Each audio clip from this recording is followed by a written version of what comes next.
गंगा नदी का उद्गम किस स्थान से होता है? तो गंगा नदी का उद्गम गंगोत्री ग्लेशियर से होता है। तो किस ग्लेशियर से?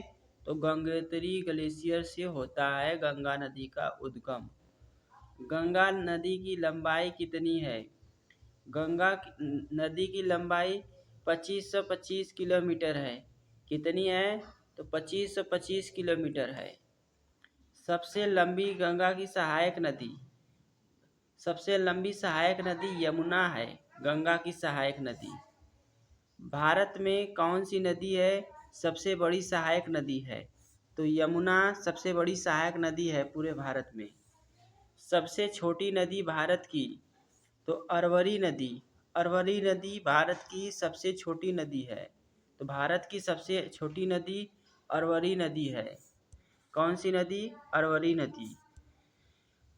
गंगा के बाएं साइड से मिलने वाली नदी, रामगंगा नदी, गोमती नदी, घाघरा नदी, गंडक नदी, कोसी नदी, महानदी नदी, यह गंगा के बाएं तरफ से मिलती हैं। कोसी नदी को बिहार का शोक कहा जाता है।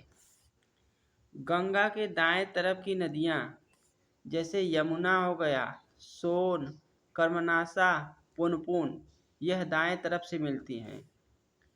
गंगा नदी व सोन नदी कहाँ मिलती है? तो पटना में, बिहार के पटना में गंगा और सोन नदी मिलती है।